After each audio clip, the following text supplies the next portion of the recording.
What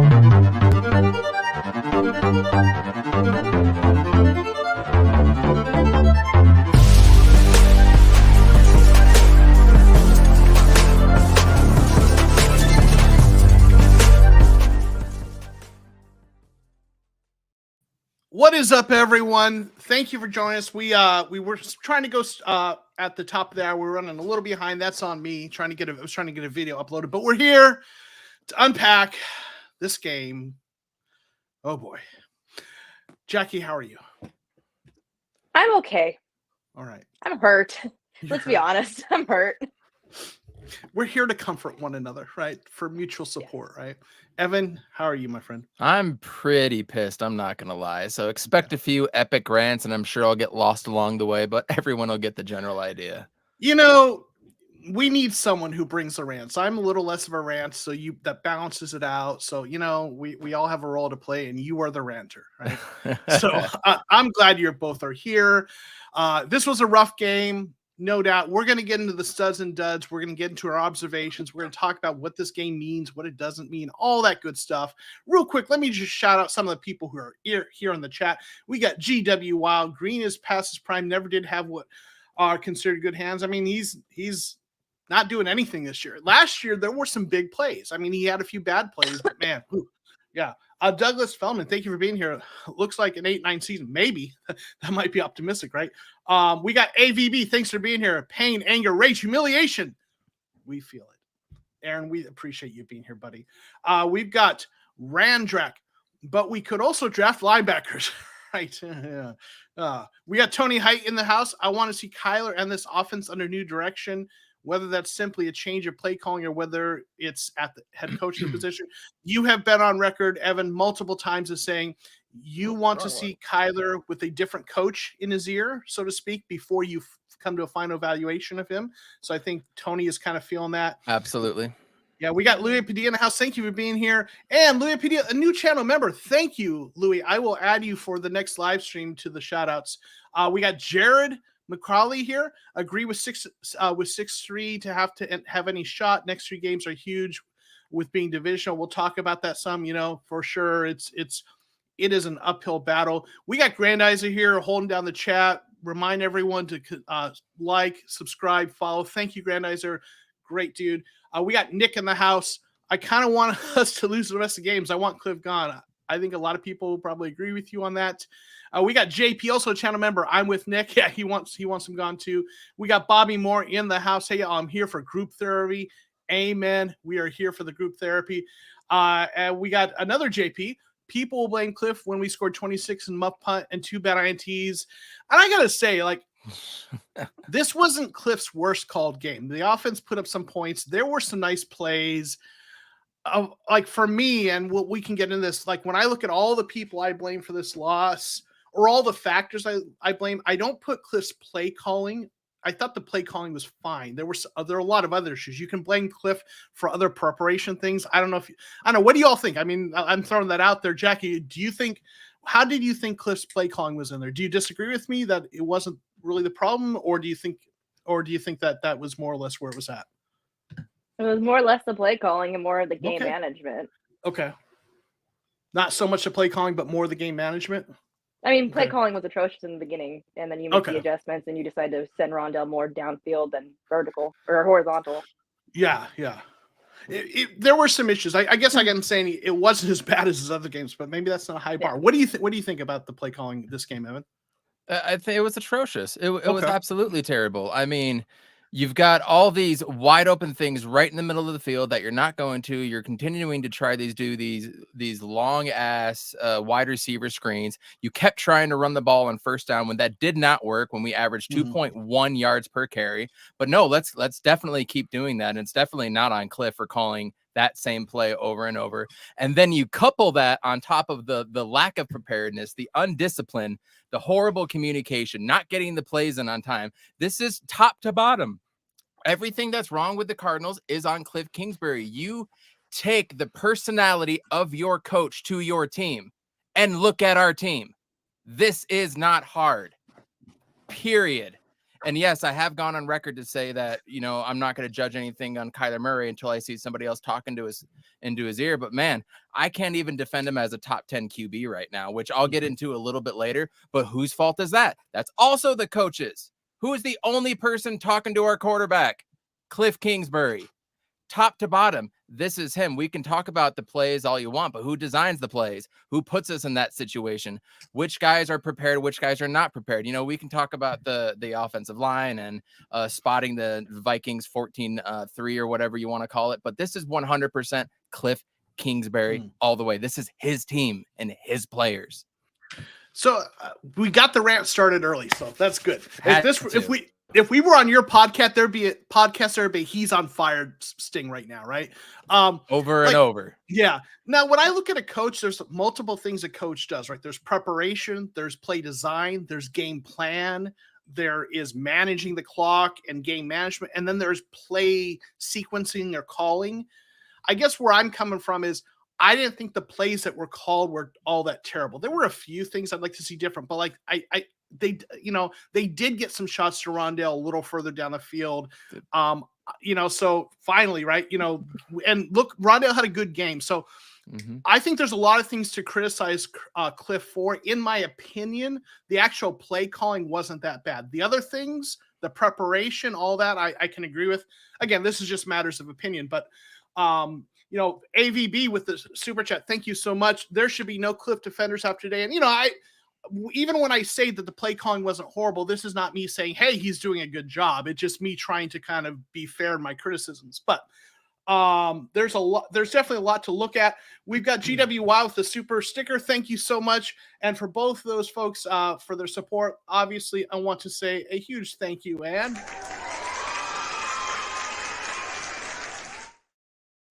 all right, so let's get into the studs and duds for this game. All right, the players that stood out both in good and bad.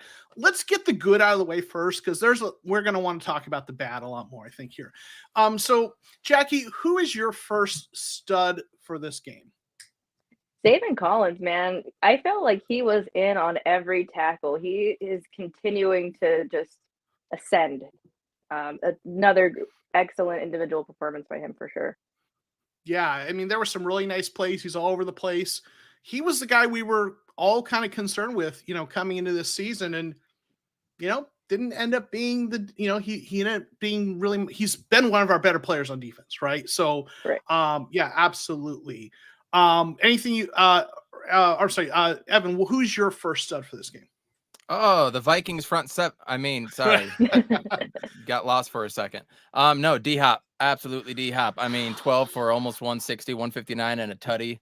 Had one drop that he should have had, but everything that you see from DeAndre Hopkins is just absolutely all pro level, top to bottom. It's great to have him back, and I still wish we could use him in a couple more different situations, but I digress in that one. 12 for 159. I'm not mad at D-Hop today. Not at all. He did great. Oh man, it was an awesome game by him. Sadly, it wasn't enough, right? But Hopkins, I mean, he is the guy, right? And I know there've been even some people wondering, should we move on from Hopkins, and this and the other. I'm like, no. We need to figure out how to keep Hopkins. We need to figure out how to keep Hollywood when we get him back healthy. Think about what those two are going to look like. And if Rondale... Who said that? Hold on, Joe. Who said that? Who said we should move on from Hop? I've heard people... Did you say that? Me? No. Yeah. Okay. I didn't know. Okay. I get a lot of comments on videos and stuff, so I see a lot of that. Okay. Yeah, I know. And I think it's a lot of that's been because discussion of his contract and things like this, right? So, yeah. I mean, I think we've all forgot maybe how good he was when he was out for those 6 games, but we're seeing it now, right? Yeah. So my first stud is JJ Watt, right? 2 sacks. Took advantage of that interior offensive line, looked good. Also, got his hand in kind of got pressure and forced Cousins to throw away a ball or two. And, he was going up against, I did a kind of a collaboration with a Vikings content creator group. And one of the things we talked about is they have a starting right guard who's a rookie, Ed Ingram, who's struggled this year, especially in pass blocking. And I had a feeling our interior pass rush, which is been one of the strengths of our defense, was going to take advantage of that. It looks like J.J. Watt managed to do that. So for me, J.J. Watt continuing, to show what he can do was one of my studs. And Hugh 140269 agrees that J.J. Watt was a stud. Jackie, who was your next stud? I got to give it to Isaiah Simmons. He had a tackle, a fumble, and a fumble recovery.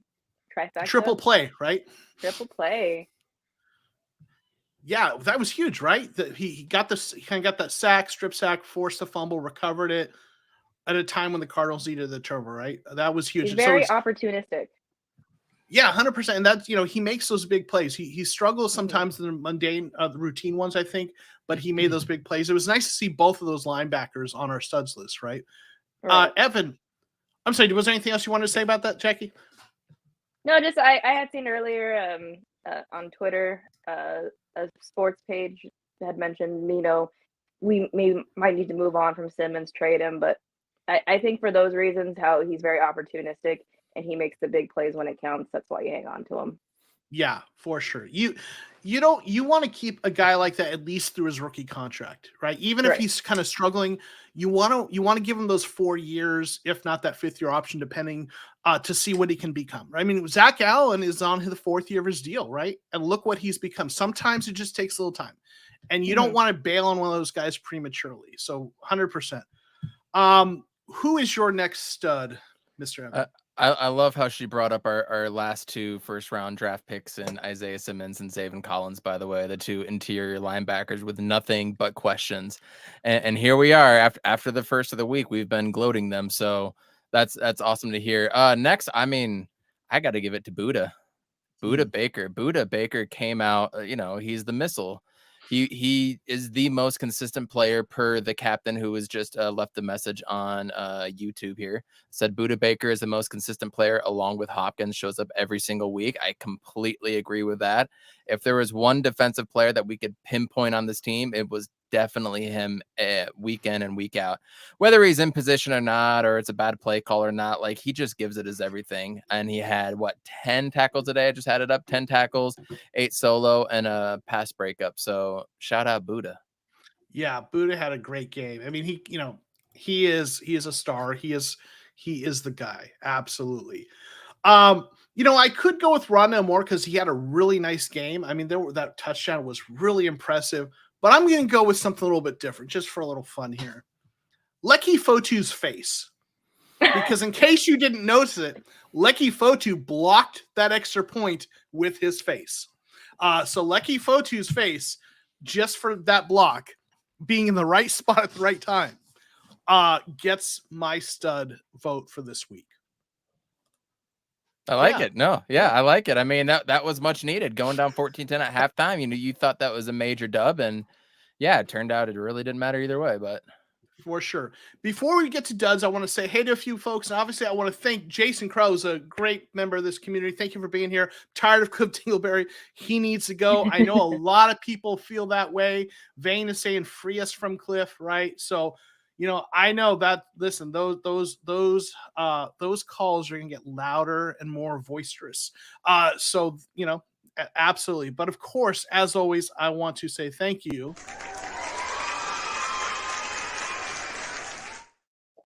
Yeah, Evan, did you want to jump in there? No, I was just saying that this guy, I'll be doing the same thing with Cliff Kingsbury. Yeah. Real quick, let me say hey to some of the other folks that have jumped in here since we last did that. We've got Monty. Thank you for being here.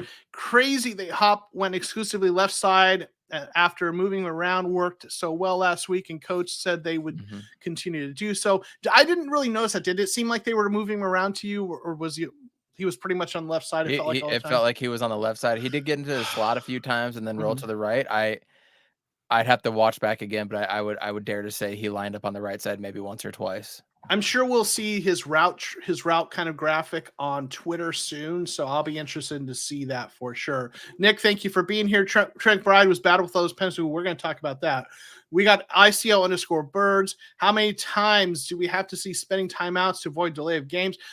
I mean, I think we've all talked about this. This is supposed to be a hurry up offense.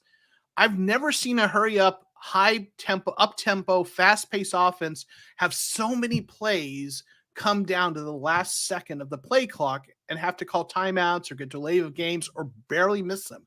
Like, for a tempo offense, I just don't get it, right? I don't know why that's happening. Cliff said in the post-game interview that happened, and they were doing that a lot because of all the new faces that were on the team and 3 new offensive linemen in the huddle this time out, and so that was the reason for it. But still, he couldn't get his team prepared better. I think we talked about this last time. I just say go with huddles. That's what they did last week, and it worked. Stop trying to be such a up-tempo, in terms of no huddle offense. Just decide what you want to be and stick to that side. Oh, that's fair. Yeah. Yeah. Yeah. We got Brian here. Hey, crew, seeing y'all makes this day not so terrible. Any word if K1 got hurt in the last play? I haven't heard anything. Have you, either of you, heard anything about Kyler on that sack that ended the game? I don't think he got hurt. I think he was just more gutted that we lost. Yeah. I think his pride was hurt. Right. Yeah. We got David Pan. That muff putt was essentially game over. We'll talk about that. Yeah, it sure seems like it. Illadre, thank you for being here. Appreciate you. Hey, Count No Rule. And I also appreciate the super chat. Thank you so much. Vance Joseph for head coach. First, let me say thank you for the super chat, and then we'll get your the panel's thoughts on that.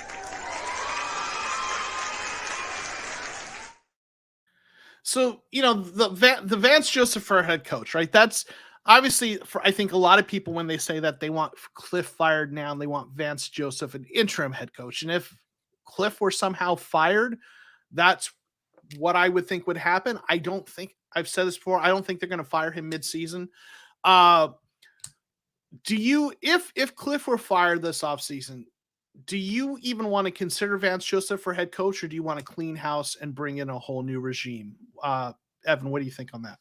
Start completely new. Start completely new. And but to me, that also means Steve Keim, because there's just a fundamental lack of direction that this dude wants to go. He caters to the coaches that he brings in, which you definitely need to a point, but he doesn't set us up for the future.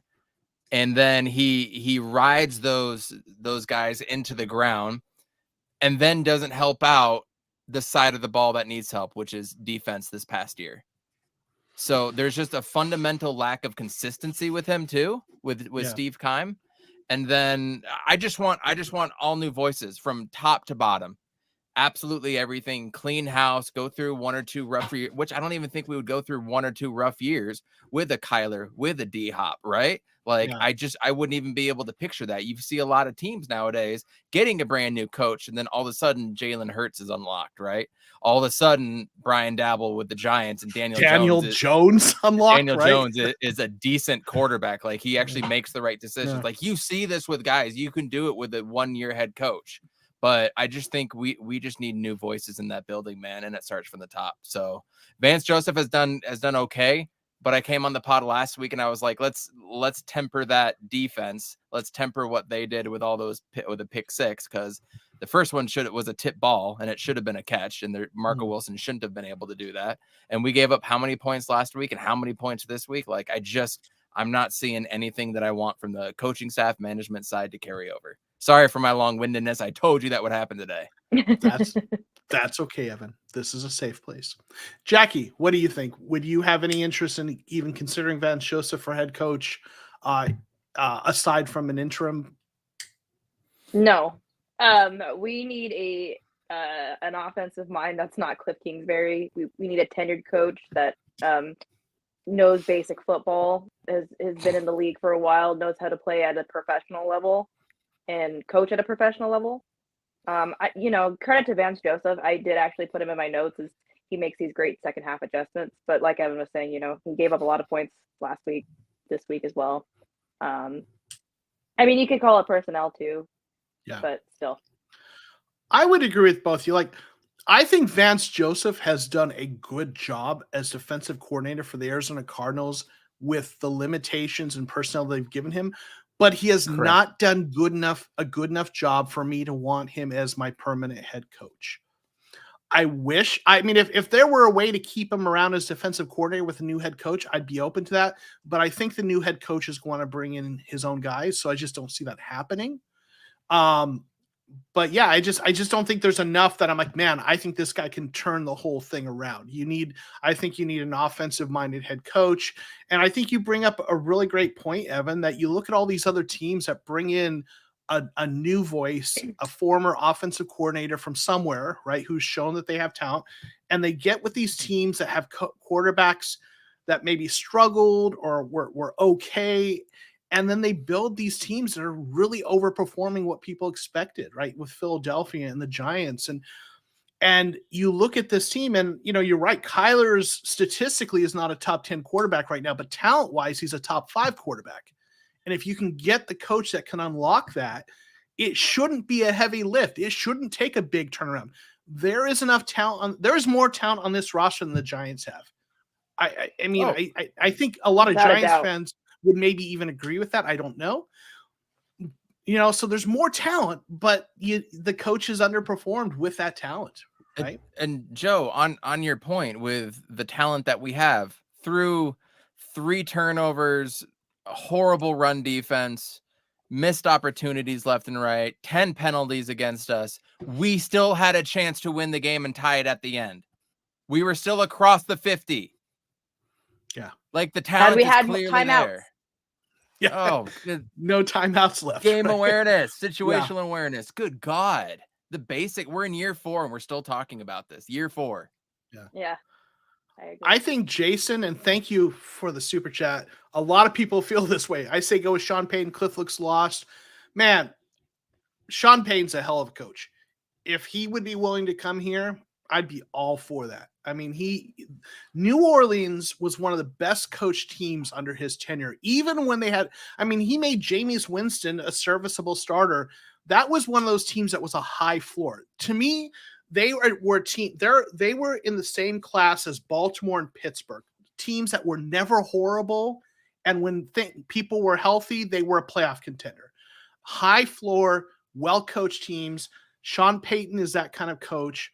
I would be all for that if the way to bring him here. He made Taysom Hill get a 4-year, $40 million contract. Mm-hmm. That's how good he is. Yeah. And a short statured quarterback that is Drew Brees, a superstar. Yes, he's known how to coach with a short. So I would be all for that. So 100%. I think we're all like, now there are other coaches out there. Again, there's always those offensive coordinators, the next Brian Daboll, right? The guy we coached across from today, the Vikings was an assistant under the Rams, right? So it doesn't have to be Peyton, but boy, I would be all for that. Of course, as always. Okay, so let's get into the duds. Right? So, Jackie, who's your first dud? Trey McBride. I have been told by people, because I have voiced my frustrations in private with some friends, I don't like that we spent a 2nd round pick for him, but I was going to be open-minded, give it a chance, because, he was touted as the highest graded tight end coming out of the draft, whatever. I saw a stat, and I don't know the exact numbers. I know it's in the 20s. He has given up more yards and penalties than he actually has playing. So there's that. Let's not draft a tight end that high that we're not using. He's supposed to be blocking. He doesn't block. He just holds. Yeah.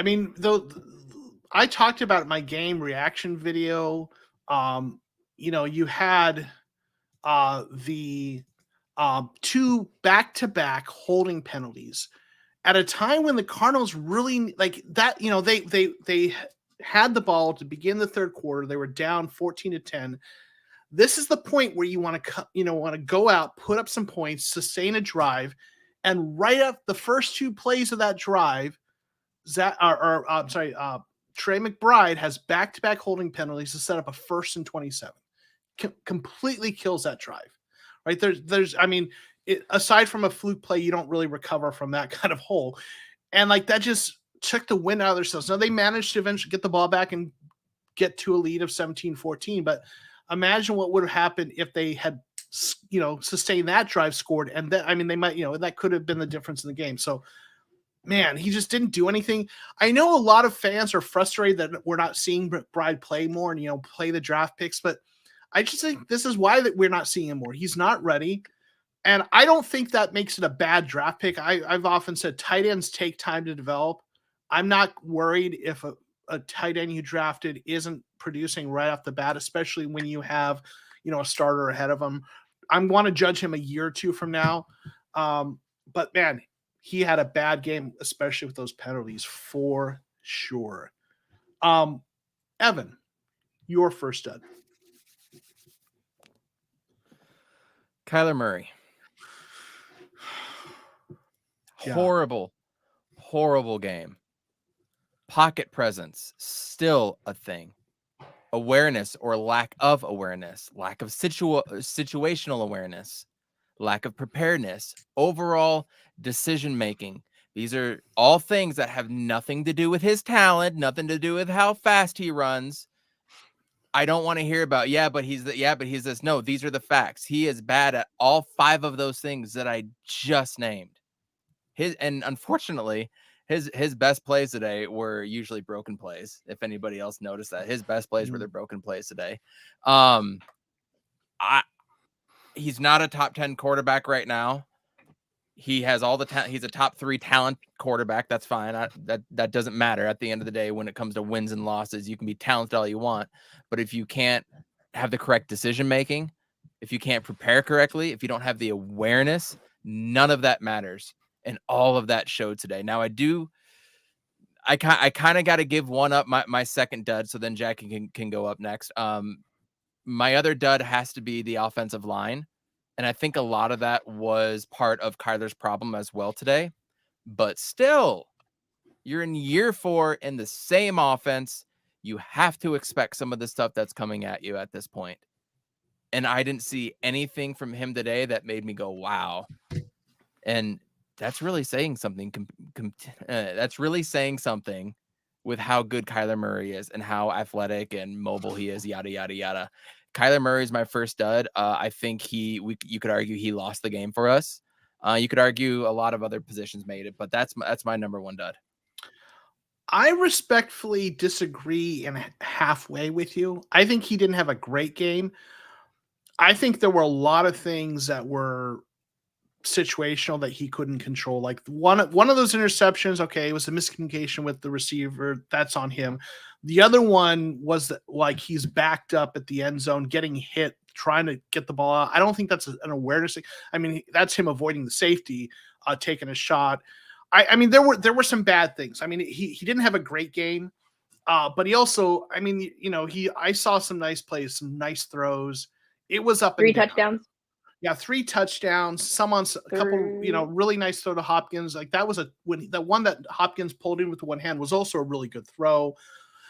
There were some nice plays that he extended. I think he was under pressure a lot. The offense, because to your point, the offensive line really struggled. I do think some of it was the game management, being in those situations. There were 10 penalties.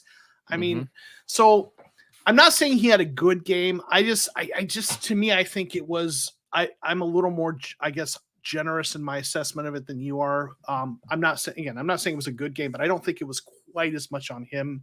But again, these are all just I have such a higher bar for him right now, considering what we saw last year, and the regression that we're seeing from him is absolutely incredible. And it looked like this was almost his worst game, this as far as decision making and what he was doing with it. Like, he wasn't reading anything. He was just reacting.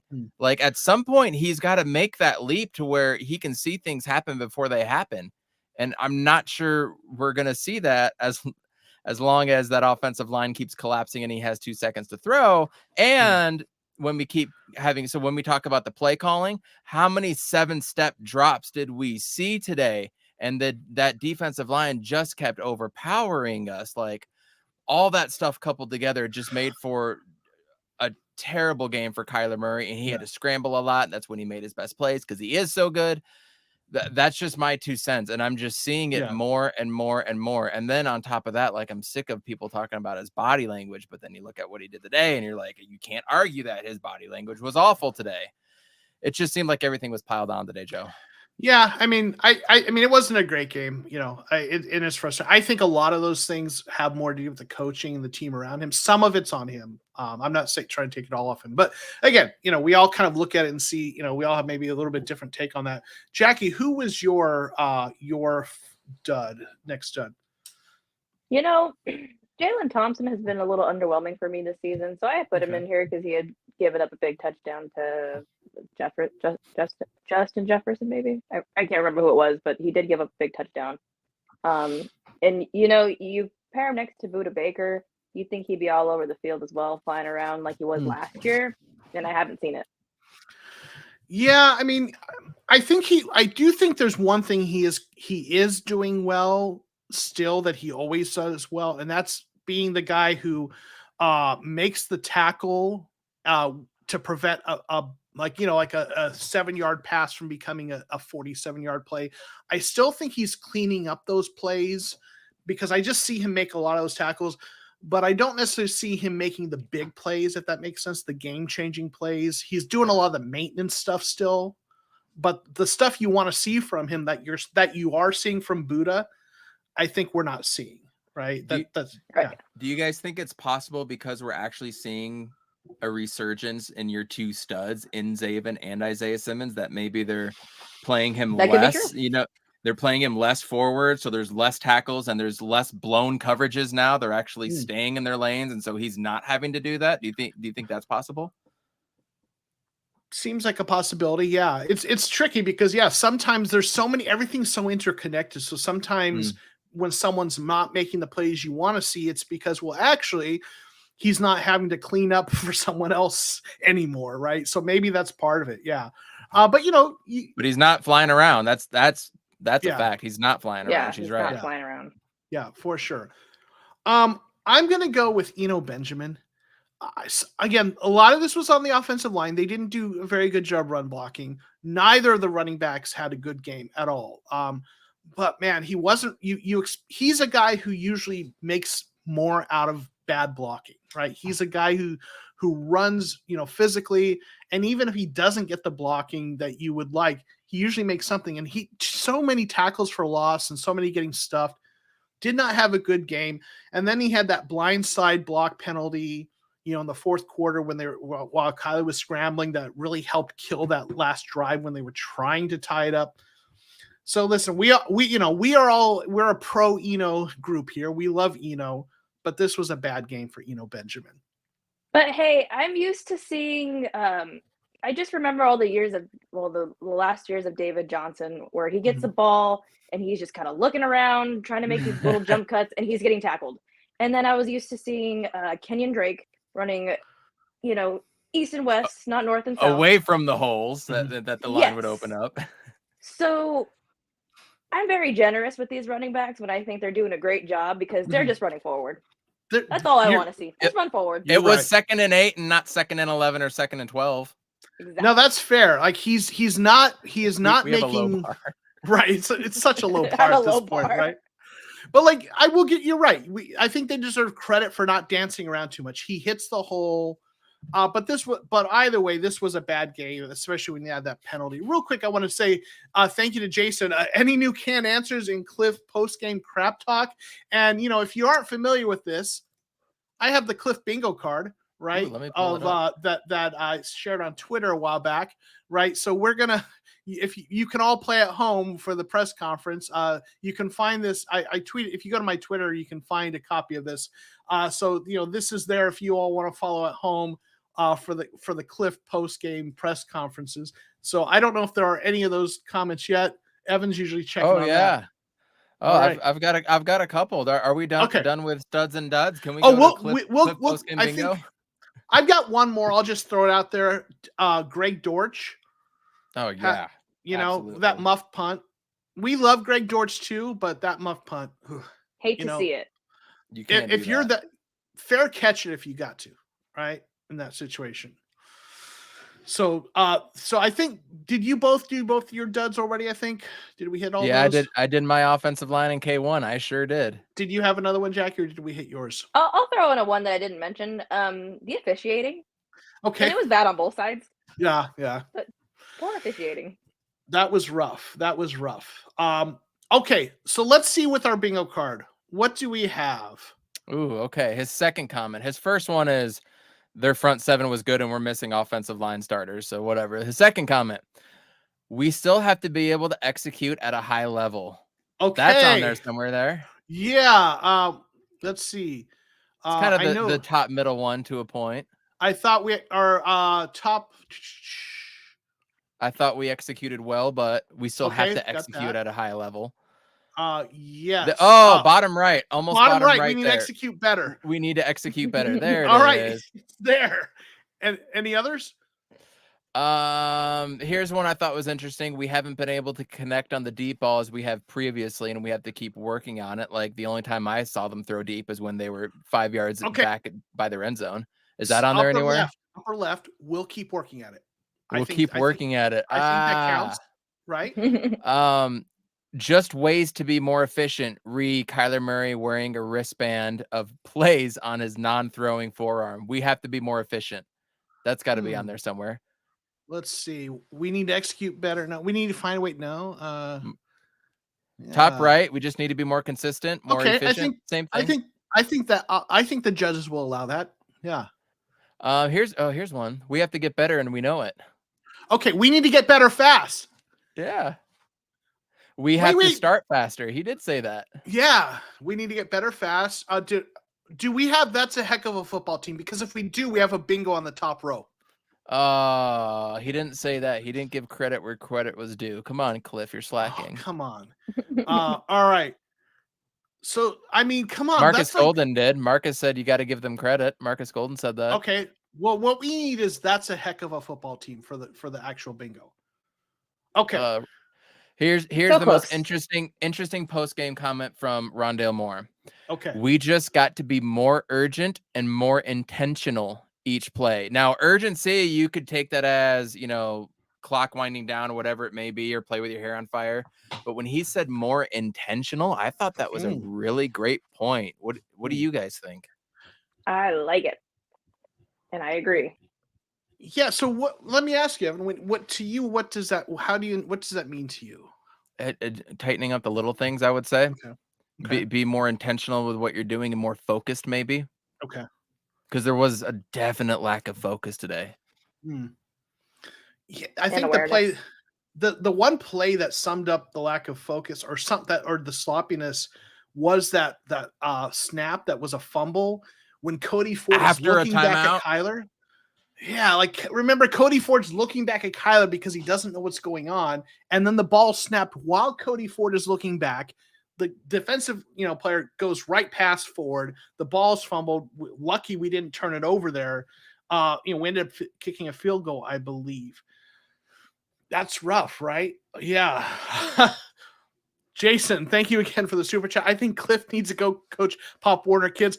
I'm going to say no, and I'm going to tell you why. I have a feeling those kids are going to get hurt because of the plays. Don't subject those kids to those getting risked for getting hurt, right? Man, but no, I hear you though. Like, man, I'm past the point of I'm definitely past the point of saying, defending Cliff. I'm just kind of at the point where I'm like, let's get through the season and then assess it there. But if there isn't a drastic change and a playoff run, I mean, it's probably got to go. But again, thank you for the super.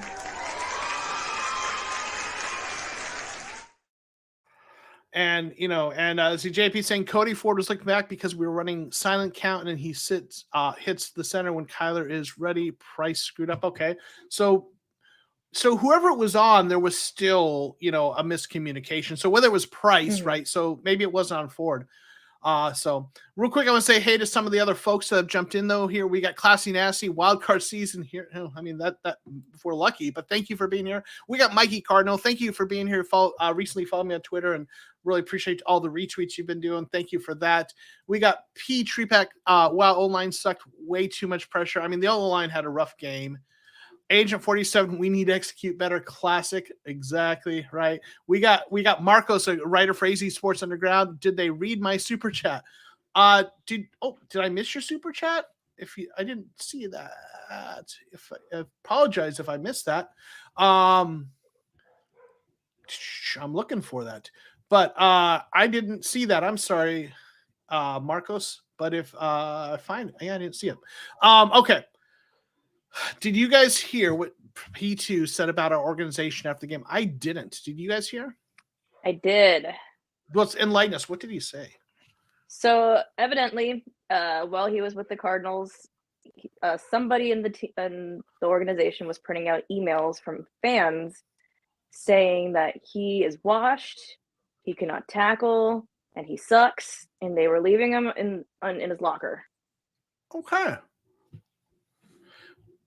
So he took this game personal. Listen, I'm not a fan of all second and third receivers. Ooh. Yeah.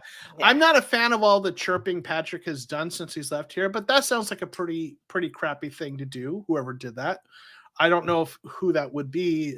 Sincerely, I mean, it literally could be some random intern, right? We don't know, or it could be someone else. That's pretty crappy. It just goes along with the narrative of a Steve Keim led team. Like, how many ex-players hate us, right? Like, that's not a narrative you want around the league, whether it's warranted or not, right? You don't want that. You don't want all these ex-players, talking about them, and then all these ex-players around the league, they go into free agency or they talk to other free agents and friends, and they tell them these things, man. Like, this is a bad look on the Cardinals. Like, we joked for a while, but like, it's a legitimate thing in my opinion. And again, starts from the bottom in this organization, from the top to the bottom, excuse me. It's a bad look. Was it Keim or PA? I mean, I've talked about this before on other live streams in the past. Just from some of the things like the smoke I've seen on Twitter and in the media, and quotes from people. I mean, I saw a tweet from someone. I want to say someone who does a lot of football stuff. I'm not going to say who I think it was because I might be wrong. I don't want to put the wrong name out there, but a name, someone who does a football analysis and he's pretty well a trusted person on Twitter, said something about how Steve Keim is notorious for as he's known around the league as someone who leaks stuff to the media to kind of, get narratives out there. And you hear people who I know, maybe we don't like what I know I've been annoyed at some of the ex-players chirping, but you've got folks that have said, the folks who have kind of been critical of Keim as they've left out the door. I feel like there's probably some fire where that smoke is. Where what I think is going on is I think Keim is that guy that if he's wanting to court you or sign you as a free agent, he's going to be the nicest guy. And when you're on the team, to your face, he's going to be nice. But when it's time to cut you, I feel like he becomes a different guy, and maybe he's a little duplicitous, and just some of the stuff behind. I just feel like maybe there's a little backstabby sort of element to him, yep. And I don't know this for a fact. It's just that's what all the smoke points towards. And it, I don't know if that's what's going on, but it feels like that. We're fortunate for James Jones. Let's just put it that way. Yeah, with the Suns, right? Yeah. Yep. Real quick, Jason, for another super chat. Thank you so much. Can we vote? Clifford the Clown needs to go. I mean, I don't know that the team's going to care about a vote, but I'll tell you what. I will. I'm going to set this up, and I'm going to set up a poll in the chat. I will set up a poll. Ooh, let's go. And I think I know how it's going to go. I'm ready. Here we go. Start a poll. We've had quite a few Cliff apologists in the chat here recently, and there's been a few, but today there's a lot less. They're dwindling. Thank you, Jackie. All right, I'm Cliff gonna Clownsberry, Cliff Fraudsberry, Cliff Dingleberry, like Cliff Screensberry. Screensberry. That was the one I saw today too. That was great. By the way, can we shout out Jackie's T-shirt here? Oh, the St. Louis Cardinals. Yeah, look at that. That's what I felt like I watched today. That was the Phoenix Cardinals we saw. Yeah.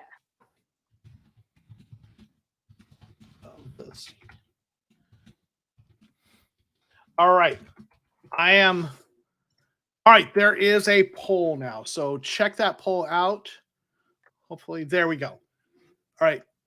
Cliff Kingsbury should be our coach next season, fired immediately, or fired at the end of the season. So everyone do your votes. We'll check that out. We'll see what the results are. I have a feeling I know what won't be the winner on that poll. Okay. But thank you again, Jason, for the super chat. I appreciate it. Unless you really, really want the video, I'm not going to do the cheers again unless you want it. If you tell me you want it, Jason, but thank you so much. Okay. Real quick, I'm going to say hey to a few folks and we'll get to some other observations. We got Lance. Thanks for being here. Hey, hope y'all hope it's been a positive conversation today. Lost coast to a very good team. We were there. We could have pulled out good old cardiac Cardinals.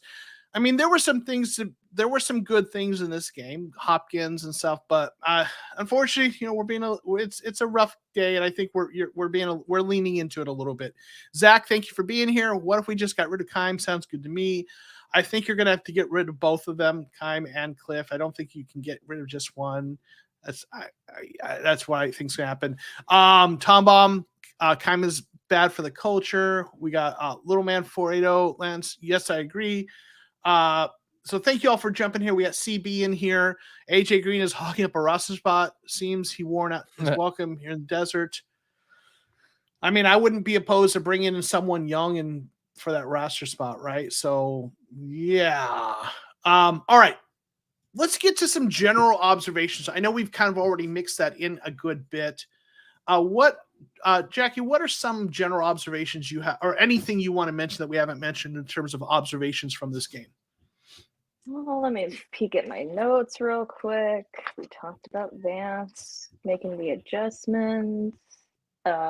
Sloppy football all around. You do have opportunities to come back.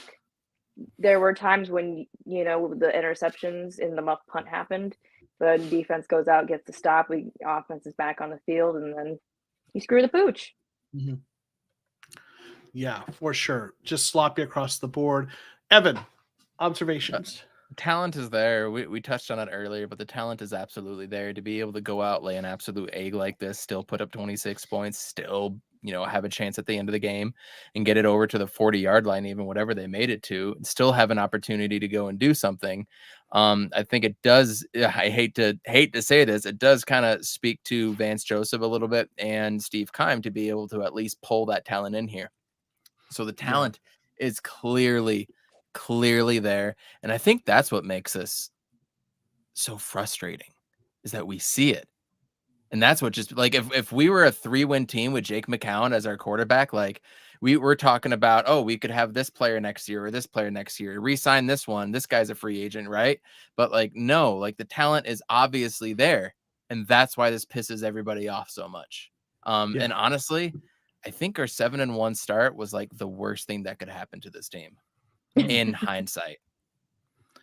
Interesting. Yeah. I mean, it set expectations. It set expectations. I could go off on that as to why, but that's just my gut feeling right now with the way everything's going.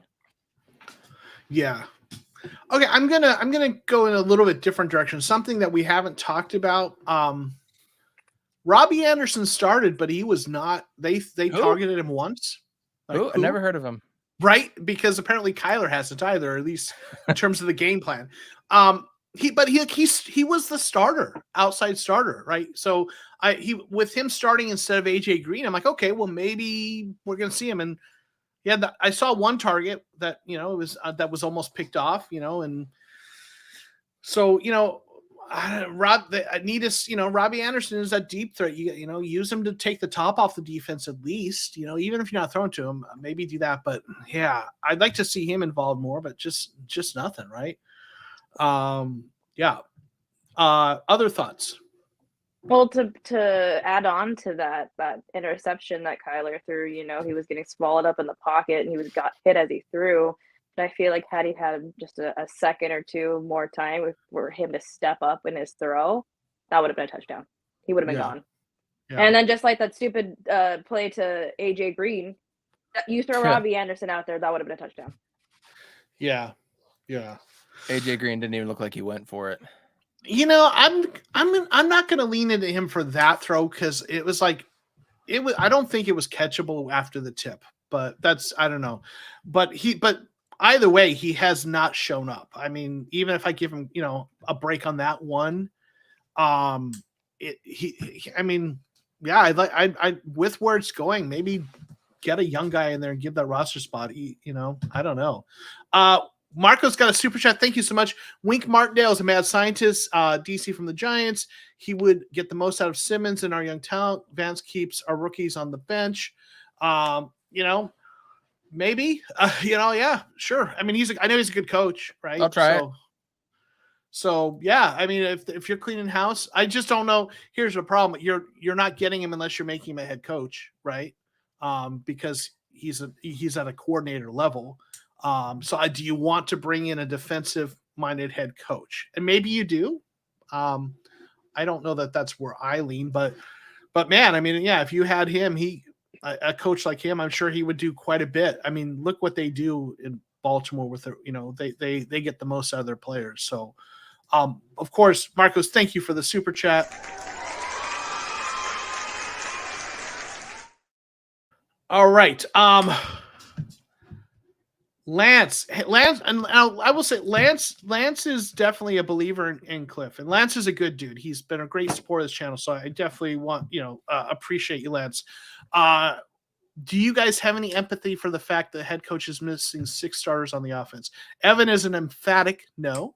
Why does everything have to be perfect for Cliff Kingsbury to have it called good games?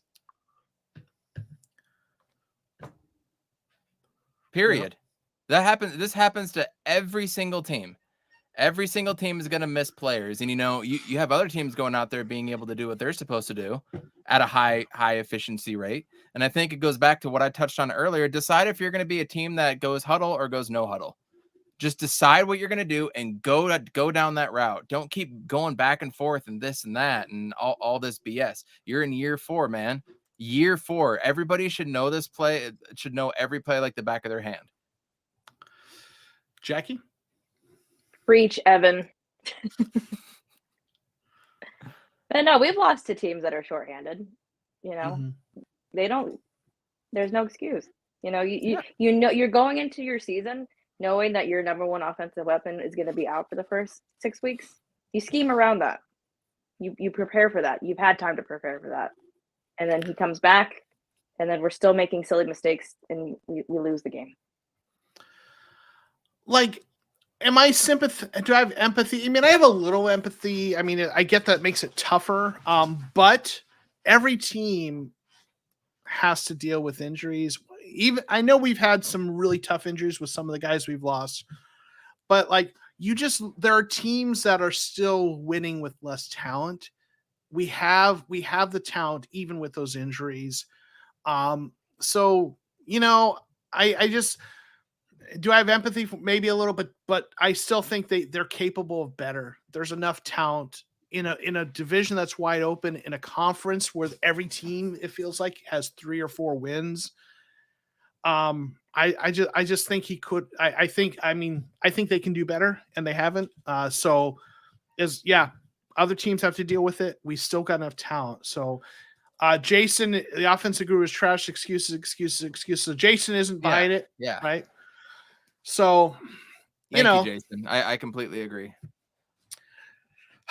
Yeah, it's getting tougher and tougher to justify. So, listen, I think folks that watch me for a while know that I've always been a slow your roll, preach patience.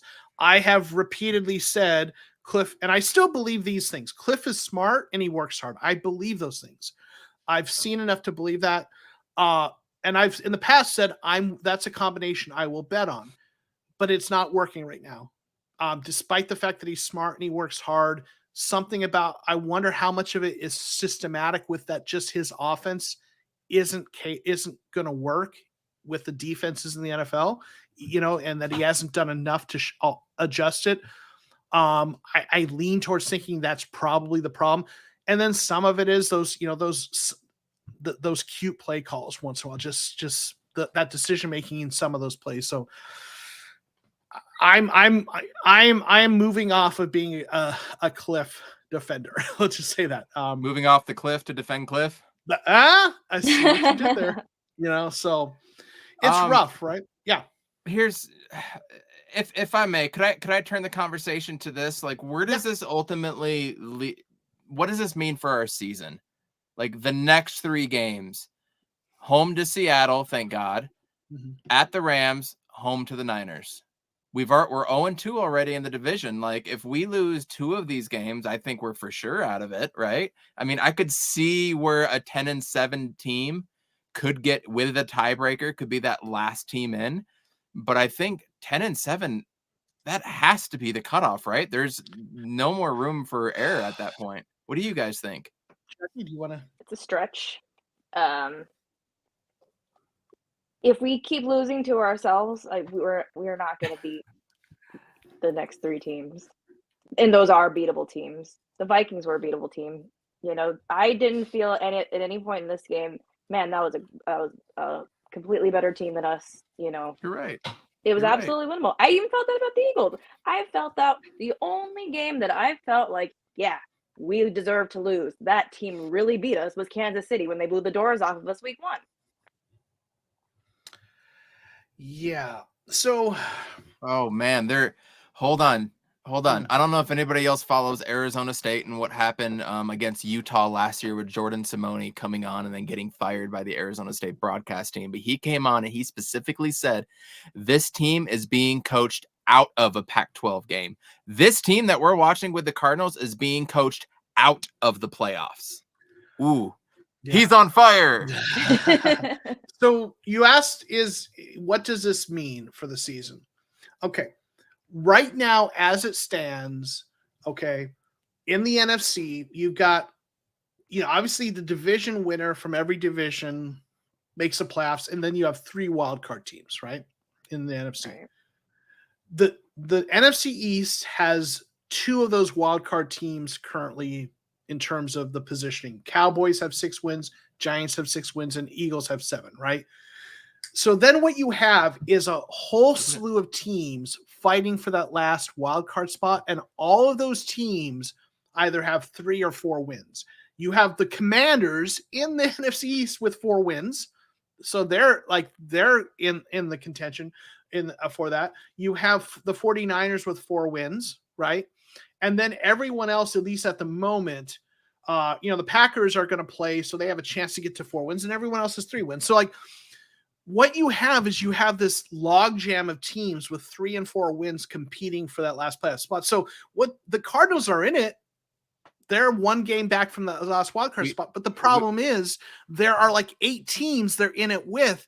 So you're not going to someone is going to get on fire. Someone is going to get hot and take command of the last spot. So you're not going to be able to bank on we're 1 game back. You have to be that team that gets out ahead of the pack. So they're in it. And I don't know if it's going to take 10 wins. It probably will. Maybe if this parity continues, it might be a team with 9 wins. But this Cardinals team isn't playing. You got to have the tiebreaker.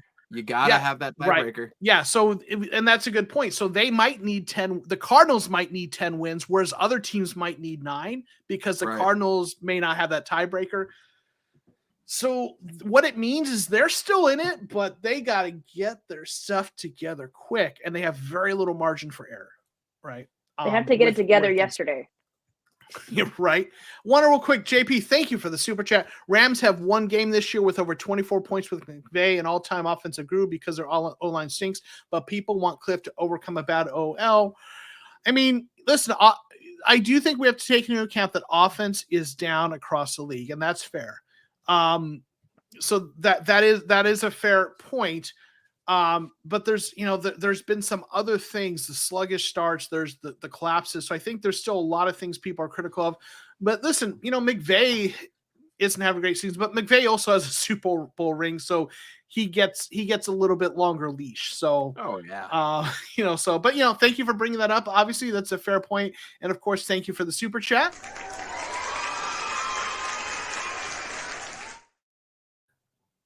There is one ray of hope, though.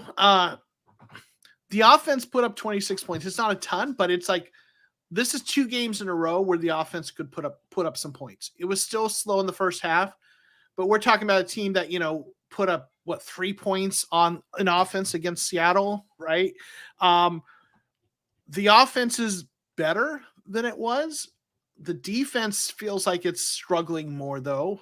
If the defense played these last 2 games like it did earlier in the season, we would have had a more decisive win over New Orleans, and we might have won this game. So that's a concern. I don't know, but again, this team, I said this in my reaction video. It feels like this team's going to be on the outside looking in. That's just the way it's trending. We were best last year when we were able to run the ball. And we have not been able to run the ball. We don't have a 100-yard rusher outside of Kyler Murray's 100-yard rush game against Seattle in a loss. Eno had 92 last week. We still don't have a 100-yard rusher. Look at our top running back performances. 36 by Murray today, 55 and 55 in back-to-back games with Kyler and Carolina and Philadelphia. Connor had 39, and then Darrell Williams had 59 against Vegas. Yeah. And then 29 was our high against KC, and that was also Kyler Murray. So our running game has been absolutely atrocious. Yeah. It's been rough. Yeah. Other observations?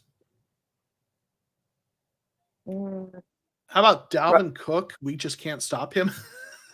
Zone run. Yeah, so schemes, rush man. defense was horrible today. Last year, he gashed us too, right? I mean...